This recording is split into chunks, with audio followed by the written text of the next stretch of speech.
happened. Louise, Mo, great to have you here. Really appreciate that presentation. It was succinct, well written, easy to understand, and very much appreciated. I was able to take a number of notes, and I've got a few questions that come from it. So I'm just going to kind of go rapid fire through questions here. And I really like your, just as a personal comment, acknowledging personal biases, setting everything aside, and just moving forward with a dissemination of information. So, Point Lepreau is about a 600 megawatt facility. We talked about the coming and going of Point Lepreau. So the stability behind that would require storage. How much, or how big a storage system, at what cost, and how long would it last if we were going to put to replace 600 megawatts at Point Lepreau? But I'll let Moaz speak a little bit more. Just to kind of get a context on battery storage. Storage is for what they call ancillary services, right? So it's for the fluctuations, it's for when there's an outage and it jumps in quickly to provide, you're not replacing it one for one. Sorry, I should just use the context. I'm just using 600 megawatts. If you needed to have ancillary replacement at 600 megawatts. Yep.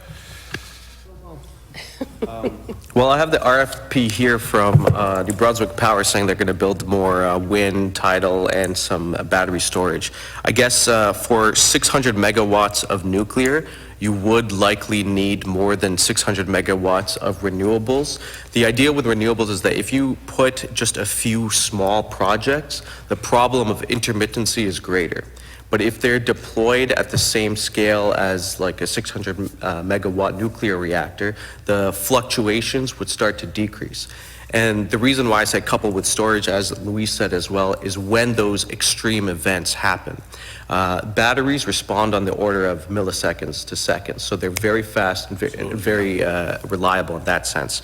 So when we you guys had a few weekends ago that storm, where some of the wind turbines weren't working because of the 90-kilometer-an-hour winds, that's where the storage would kick in. So even with the nuclear, for example, at nighttime, it's still producing energy, but it's kind of wasted energy because no one's using it. Yeah. So the idea is that storage would minimize these wastes and, more importantly, offer some reliability and resiliency to the New Brunswick grid.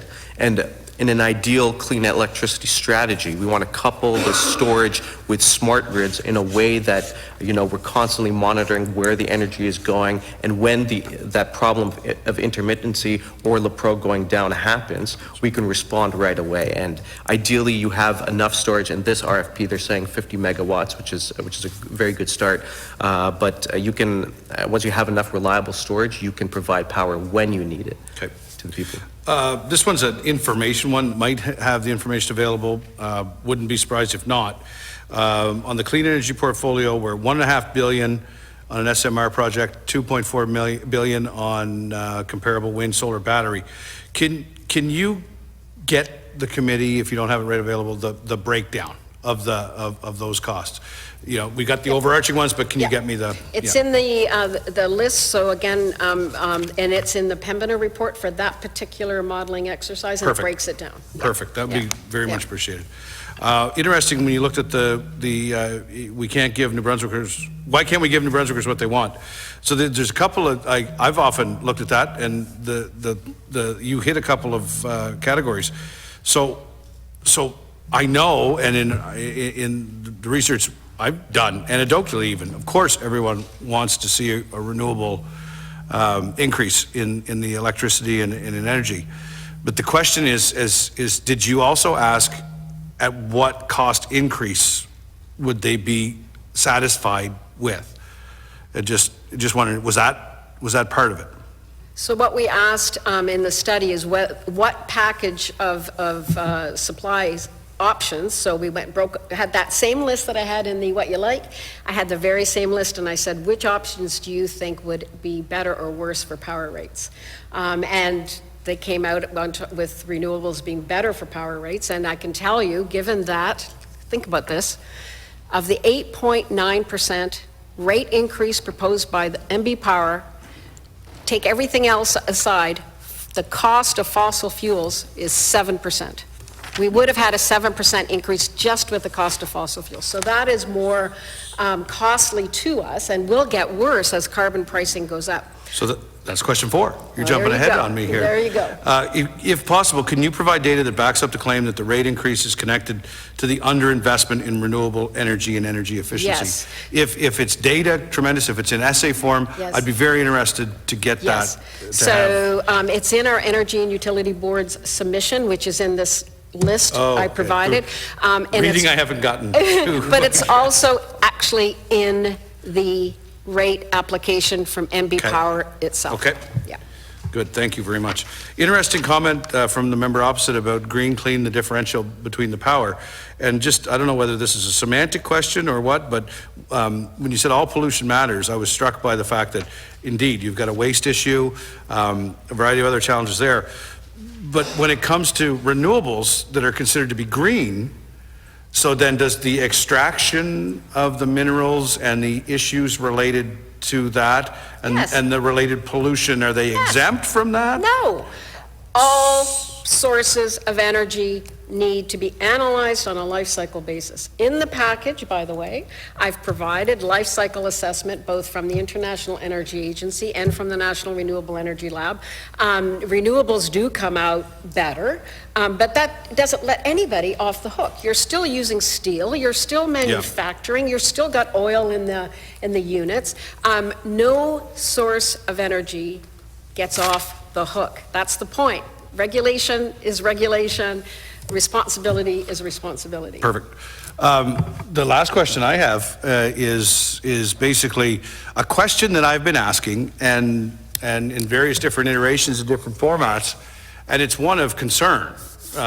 It's concern it's an actual violent agreement with folks that say we need to move to renewables, but a cautionary concern over in the event that we do need to back that up. In the event that we don't back that up, we have concerns, and perhaps it's ignorant of the total scope of information that's out there, but that is perceived to be, notwithstanding nuclear, set nuclear aside for a second, we're dealing with a natural gas or a coal, or we're dealing with something significantly worse than the direction we want to go in. And when we talked to the chiefs and they talked about unintended consequences and ramifications that take us generations down the road, and with a bit of what we're seeing that Germany's doing, that quite frankly scares me. I'm not opposed to the rapid conversion, but not one that leads us exposed or gives us unintended consequences. Yep. Or moves us down the road for the increase of fossil fuels. So, Louise, you're going to help me, or Mo? I am gonna help And you're you. going to answer that question that for 2 days I've been asking and haven't Exactly, and gotten when you an answer. develop the clean electricity strategy, we'll make sure you bring in the experts who can speak to this point. But let me tell you what I see in every analysis that we see.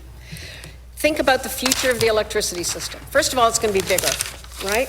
And so we should be making room for every kind of possibility in terms of contributing to that power. Distributed power, community-owned power. Why can't we have more LMEX? Why can't we have municipally owned power? Why can't we have the private sector playing their part in MB Power in the game? So that's kind of a broader thing. The thing is going to grow. What do we see in the modeling? We are talking about a very integrated electricity system. New England, New Atlantic, and Quebec are going to basically be one system. And so you can have a battery as a standalone battery in New Brunswick. Hydro is also a battery. And so if you look at the modeling around net zero electricity systems, that hydro capacity, we're not suggesting we go out and build a lot of new stuff. We've got plenty here to manage in terms of battery storage. But that integrated system is where you get the reliability. And so it's very important. We need, not just to get smarter as a province, we need a regional integrated resource plan. We need regional electricity system operator. We need to look at our institutions and say, are you even going to be the same thing in 10, 15 years as we rebuild this system? Everything I've seen tells me that we can have as affordable, in fact, a more affordable and just as reliable system when you're thinking in that kind of integration. And it includes includes New Brunswick being in the game on renewables so that we are selling into the system. The one thing I will say that I agree with the concerns I've heard, if we just do Atlantic Loop, it will result in wealth transfer out of New Brunswick. I don't want that. Do you want that? I don't think so. Because we'll just be buying power from Hydro-Quebec. Well, you don't want that. But if you don't start building some nice offshore wind or some onshore wind that we can sell into the mix, because I'll tell you, that's what Quebec wants. They want that mix in the system so that we can all interact together. We're not going to get to where we need to go. So that's what the big minds are talking about, that kind of integration, and that's the reliable, efficient, renewable system. So, am I hearing you correctly by saying it's just a significant increase in the volume, which will allow for diversity, which will prevent gaps? There's a couple of things driving... Forgive me for the... Yeah, no, I get it. There's a couple of things driving volume, right? It's the fact that we are going to use electricity in more things.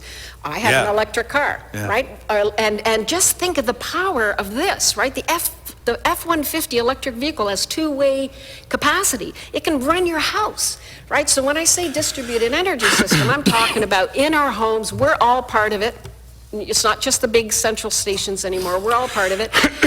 And so the system is going to grow, especially as we move transportation into electrified options.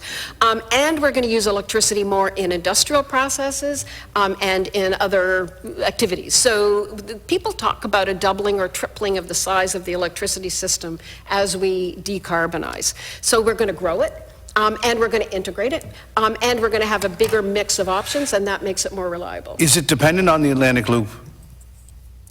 So, well, I can show you what the modeling, and again, we really should have a special session on this, but... Agreed. We're really just touching starting the surface, to get into the story.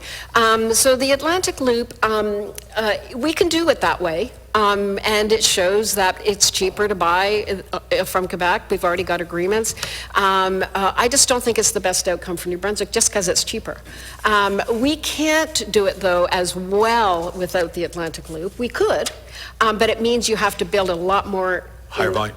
A lot more Gotcha. than if we just cooperate. And so the future of electricity is a very cooperative, collaborative system. Thank you very much.